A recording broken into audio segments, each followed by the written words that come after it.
Romance. We all know it, some of you might hate it, but I think it's one that is a pleasant feature for deeper characterization. I do like romance in Persona. It has been something that I think existed since the very first installation of the game, but there's always a certain unanswered aspect of it.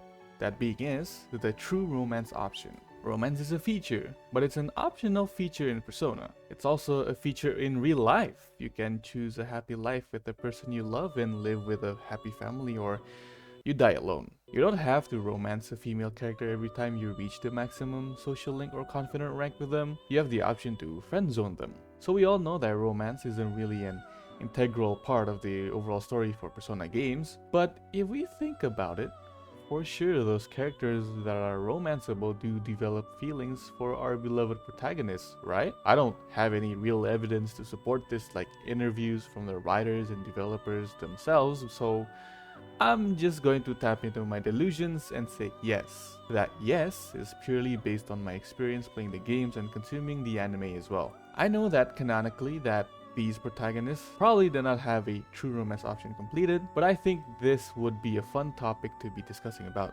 Yeah, I'm sure that people would have civil and friendly discussion regarding topics on the internet. Yeah, I'm sure people would do that. Right guys? In this video, we're going to once and for all end this debate on who are the true romance options in Persona 3 to 5. I'm sorry to the 8 Persona 1 and 2 fans out there. You guys are not included. I'm sorry. I think we really need to set a sort of criteria for the Persona characters to be the true romance option.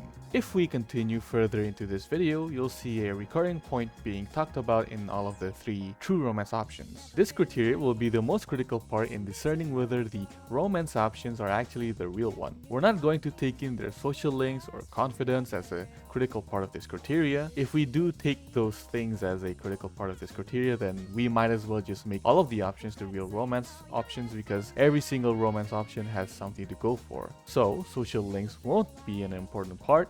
Also, despite what the masses think about the actual best waifu or whatever it is, that's also not going to be an important part. Why? Because even though this is merely my opinion, I will base it a lot on the actual story itself and not really on how much I like this character and how much I think that the romance option is a perfect match for the protagonist. Yeah, no shipping is going to be a critical part of the criteria. So despite it being my opinion, I'm going to try not to be as subjective as possible. I say that, but I really like the characters which I think are the true romance options. So maybe don't take this seriously and just have a fun discussion about it, shall we? The critical parts of this criteria are, firstly, their involvement and importance to the story. This is probably the most important and critical part since it's tied to the story of the game itself, so I think it's fair for it to be a criteria. Secondly, their interactions, their relationship, and their dialogues with the protagonist. I know that I said that we won't be including social links and confidence, so we're going to take those things from the story itself.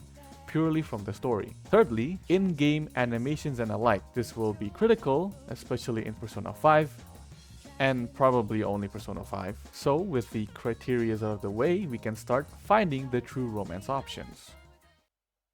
We'll start with Persona 3. I think out of all of them, Persona 3 is definitely the most difficult one. Persona 3's romance option consists of Chihiro, Yuko, Yukari, Fuka, Mitsuru, Elizabeth, and Aigis. I think it's common knowledge by now that the most probable romance options are definitely the Cease people, because they're the ones that are the most involved and important towards the Persona 3 story. Fuka, Yukari, Mitsuru, and Aigis would be the most probable true romance options. I think there's also a contention for Elizabeth because she's also somewhat important for the story and also was interested in Makoto through her dialogues in the main story, but it's unlikely because I think she does not appear enough through the main story to be a significant contestant for the true romance option. Obviously, since we are excluding social links, we have to look into these characters through the main story point, and yes, we are including the answer as well because it is part of the true main story. We can start with the least probable one, Fuka. As much as we love our reserved and introverted navigator, she does not have the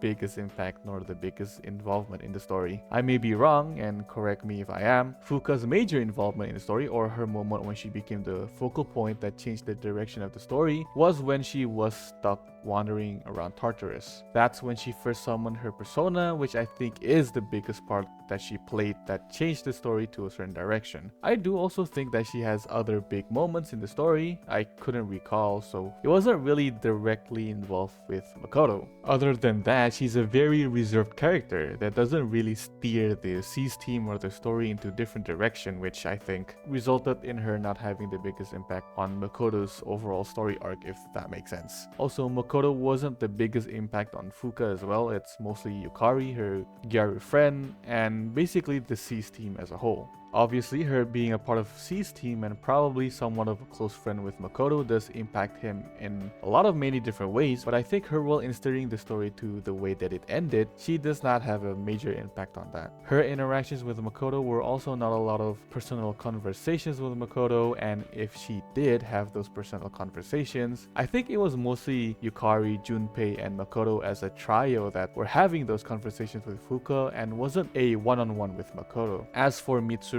she would be just above Fuka. She does have a major impact and major role in the main story, as her involvement with the Kirijo group and her father and the whole past of the company. But I rate her above Fuka because, again, she doesn't have any major impact in regards to Makoto himself, or Makoto has the biggest impact towards her. I mean, her whole character arc and development was heavily influenced by Yukari and Akihiko. Akihiko being someone who was the closest to her because they were friends way back in middle school, and Yukari was the one who slapped sense into her, literally. Makoto definitely has some role in Mitsuru's character development, but I think it's very minimal, and Yukari was the biggest factor in Mitsuru's development. Also, despite me saying that character shipping is not a critical criteria, not a lot of people ship them together, and we romance Mitsuru because, well, Junpei says it best. Fuka's great, but I also miss Kirijo-senpai navigating. It kind of felt like getting stepped on. I'm not sure what you mean by that, but did you want to be punished?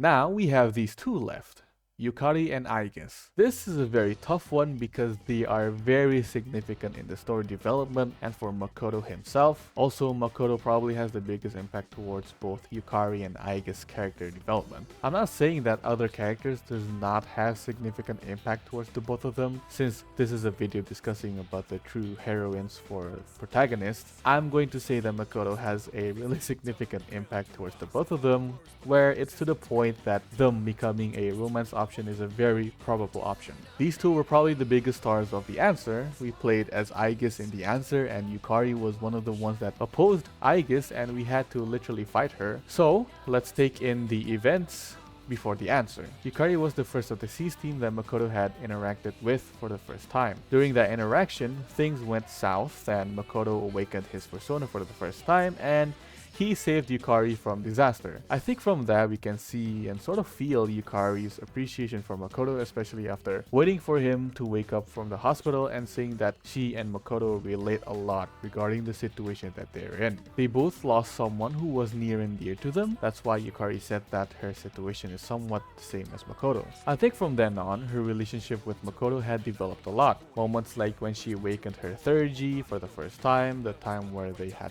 the shadow boss in that love hotel, the moments in Kirijo Island, and we can gradually see Yukari developing feelings for Makoto even from a story standpoint. Let's take a look at the moments that make her a good candidate for the true romance option. Firstly is the scene where she waited for Makoto at the hospital. The second most notable moment was probably when Yukari ran away after finding out the whole thing about her father in the Kirijo Island, and Makoto went after her. And I know it's an option, but the fact that you can hug her as an option during the main story, and when you hug her, she hugs back as well.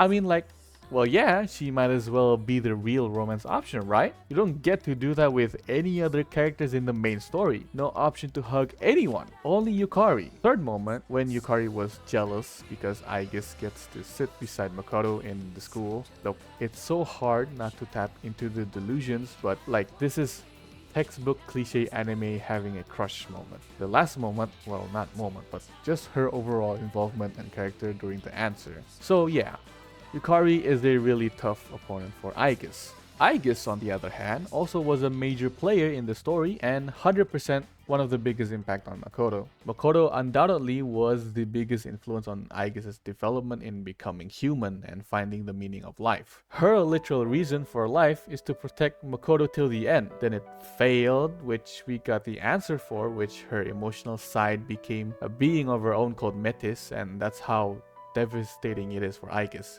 It was so devastating for Aigis that another being appeared solely just to glaze on her. Like, how much more devastating can it get? Anyways, yes, her involvement in the story, relationship for Makoto, especially that ending, was really big points for her to be the true romance options. I mean, you don't get to see Makoto laying on someone's lap every day, right? There's also the reason why she was so excessively attached to Makoto, because that guilt in her from past events and sealing literal death in Makoto was a contributing factor on how she feels towards him. I know that eventually she was relieved from the guilt and she chose to protect Makoto till the end, but still, it makes a good point on her being a true romance option and she's not having feelings for Makoto out of guilt. So, between Yukari and Aigis, who is the true romance option?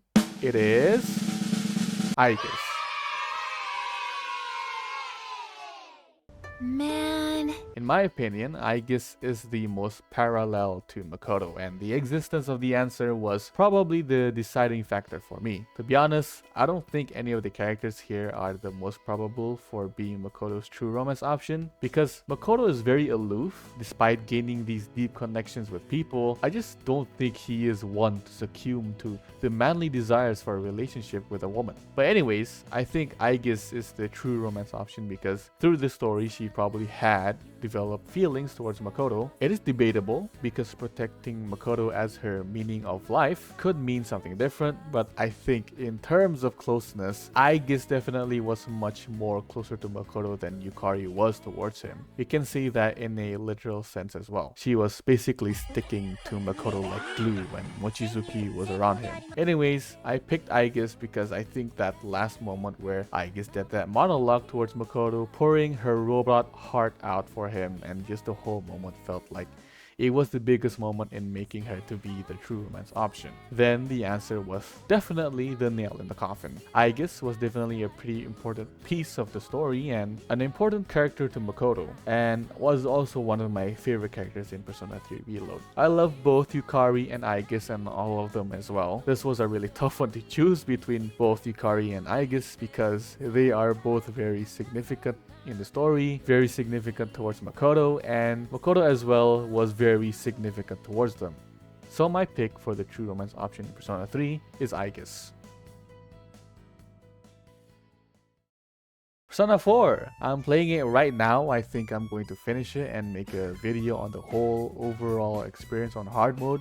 But anyways, Persona 4, we all know and love it. Persona 4 Golden Romance option consists of Chie, Yumi Ozawa, Ayane Matsunaga, Naoto, Yukiko, Ebihara, Mari, and Rise. And Margaret as well. I completely forgot to say it in the recording. Yumi, Ayane, and Ebihara are outside of the investigation team, so we will not be counting them in this investigation for Narukami's true romance option. I think with a lot of people, they probably would think that Rise is the true romance option because she is the most straightforward towards Narukami as well as the most thirstiest out of all of them. All of the romance options in Persona 4 that are in the investigation team, they are pretty nice. They are pretty cute and are actually pretty good. I don't have much to say about these romance options because I did not finish the game, so I do not know if I'm qualified to say which is the actual true romance option, but I can say that with Golden, the addition of Mari, I think she's probably the true romance option. Every time a new female character option is added in the Persona game, I feel like the story was re-engineered to be focusing on this new element added. Persona 4 in the original one did not have Mari. Then, with Golden coming out 6 years after the original game's release, which added gameplay improvements, dialogues, and other features, and essentially a port to the PlayStation Vita. They also added Mari in it. The true romance option of Persona 4 is definitely Mari. Mari in Persona 4 Golden is basically an actual critical piece in the story which allows the game to go to the true ending. Mari's social link needs to be maxed to allow the game to progress into the true ending. How much more important of a character she needs to be. In terms of relationship with Narukami, they have a pretty cute relationship, I'll be honest. I know that Mari's tsundere tendencies can be pretty jarring for some people, but I find it cute. Basically, Narukami is Mari's caretaker in the real world and showing her all kinds of stuff, right? But the thing is that there are two endings in this game. Original ending and golden ending. The original ending is just the normal Persona 4 ending without the whole Mari stuff. And I know that I said that we are not going to include social links here, but this is a very tough one because if there is no golden ending, then based on the story, no one is Narukami's true romance option. So the only option is to go with the golden true ending, which is the Mari ending essentially. Of course, by no surprise, Mari wins this true romance option discussion. The golden true ending was really pushing it to be the official Mari route, and obviously the story and her social link throughout is just a recipe for her to become the main heroine. I like Mari. I really liked her character a lot. Her story is a bit bland, but I really like her character. Her dynamic with Narukami being that Narukami is essentially her caretaker in the real world, it's a very heartwarming and cute to see. To be honest, I think in most anime, this type of dynamic and relationship between the heroine and the MC is usually where the heroine is being sort of babysitted and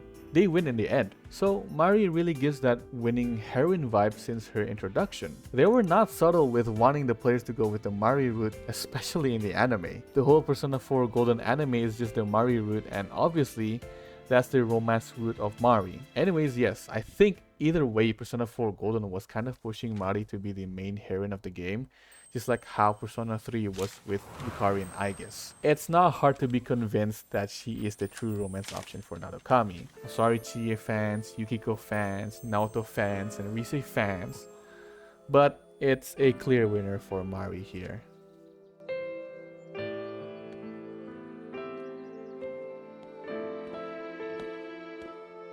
落ちたよ、これ。 Ah yes, Persona 5. Persona 5 is probably my favorite game out of all of them, but not to say that any of them are bad. I really liked Persona 3 Reload and I'm enjoying Persona 4 Golden so far. But from a gameplay perspective, I think I had the most fun with Persona 5 Royale. I think like Persona 4 Golden, we are going to use the Persona 5 Royale because that is the reworked version, which means it's the newer one with the added mechanics, characters, music, and so on. I'm pretty sure out of all of the Persona games, Persona 5 Royale has the most romance options out of all of them. The romance options consist of Anne, Makoto, Futaba, Haru, Takemi, Kawakami, Hifumi, Mifune, Oya, and Kasumi. That is 10 romance options in the game, 10 possible girlfriend options, and 10 waifus in a single game. That is insane. Well, it barely beats Persona 4 Golden with 9 romance options, but yes, Persona 5 Royale has the most romance options out of all of them. I didn't even realize there were 10 romance options in the game. No wonder it was nearly impossible to max out all of the confidence in the game. Since we are using Persona 5 Royale, we are going to use the true ending of the Persona 5 Royale, which is going into the 3rd semester and finally facing off against Maruki Sensei. Now, unlike Persona 4 Golden, we don't have to use social links to become a criteria because to get the true ending of Persona 5 Royale, we have to max out Maruki Sensei's confidant. And obviously, we cannot romance him. So who amongst the Phantom Thieves are the most significant in the story? Every single one of them is significant. I do not remember a time where one character's significance weighs out the others in the story. I'm pretty sure they all each have their moments, and it's nice to see that the significance of their roles is distributed pretty evenly. Well, that makes it hard, the cast of Persona 5 Royale definitely embodies the goofy high school friend group so much that I actually like their goofy or fun interactions with each other, rather than their serious moments. Persona 3 was the most serious out of all of them. Persona 4 was a bit more loose and fun, but there were still characters like Naoto, which tends to bring in the more serious atmosphere. But Persona 5 Royale, all of them are legitimately just goofy and stupid high school students. Their interactions with Joker are always lighthearted, fun, and usually puts a smile on your face. And by that, I think all of their relationships with Joker is not something like what Ikari or Aigis is to Makoto, or what Mari is to Narukami. It felt like those female characters were dependent on the protagonist in a way. Maybe Futaba is somewhat dependent on Joker, but their interactions just makes it feel like they're brother and sister, especially when Sojiro considers Joker to be somewhat of a son to him. But there is one character in particular that definitely and so evidently the game was pushing her to be the main and true romance option, and that girl is Kasumi Yoshizawa. Konnichi. It's like Atlas is dangling her in front of our eyes and saying, "Here, look! The actual romance option of Persona 5! We all know this by now. Kasumi, the red-haired kohai of Joker, her screen time compared to all of the Phantom Thieves romance options is lower.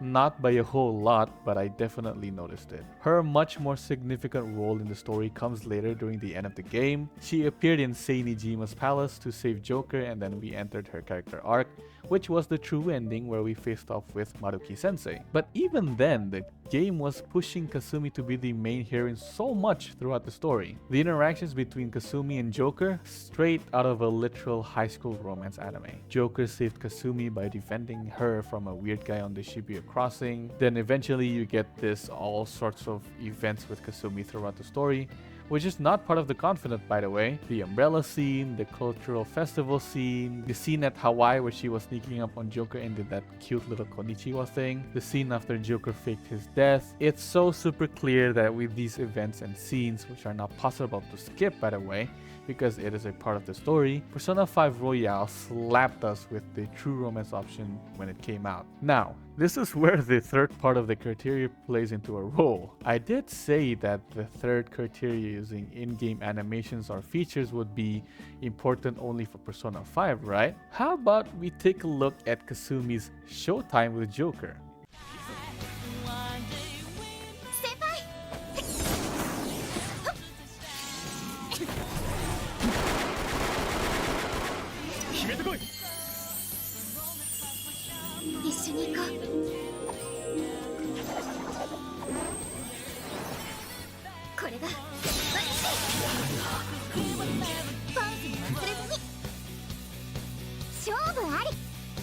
How does this not solidify that she is the canon romance? What more proof do you need for her to be the canon romance? The closest romance option for Joker other than Kasumi is probably Makoto. There were some cutscenes or animations where Makoto and Joker could be the power couple in the Phantom Thieves, but it was nowhere the amount compared to Kasumi. The game was definitely pushing Kasumi to be the main heroine. I don't mind it personally. I think it's better for me to be convinced or to be shown from the game itself this character is the main heroine and she is the most probable canon romance option. I just don't like having the idea of imagining it myself. I don't know why. The reason why I don't read books is because I have to use my imagination on what the text convey, but I just don't want to do it and I can't do it.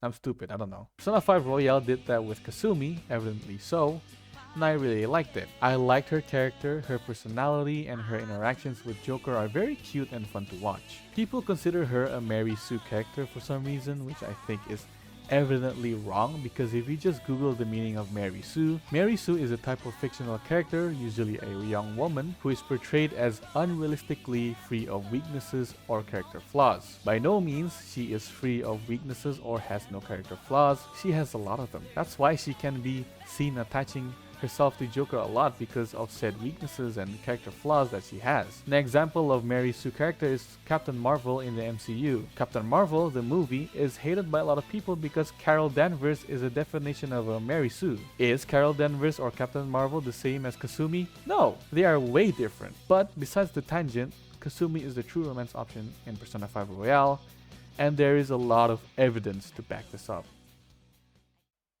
And yeah, that is it. That's for the video. That's my opinion. I hope that this video was enjoyable to watch, and hopefully it'll ramp up your brains to storm into the comment section and debate on who are the true romance options of the games. I am merely giving my opinion, so don't try to hate on me or this video, because I will not be changing my opinion at all. I am entitled to it and I will stick by it. I really want to know what you guys think of these true romance options. I know that the game doesn't have an actual canon romance option. In the anime or on the manga, all of the protagonists ended up with no one. Not a single one. So the choices of romancing the female cast in the game is definitely just a feature that will make the players feel happy. That's what gaming is supposed to do. It's supposed to make the players feel happy in any way, shape, or form. That's why the games have a bunch of romance options to choose from, because people just have different opinions and tastes. But that is all. I hope you guys can spark a discussion in the comments below. I think that is all, and I'll see you.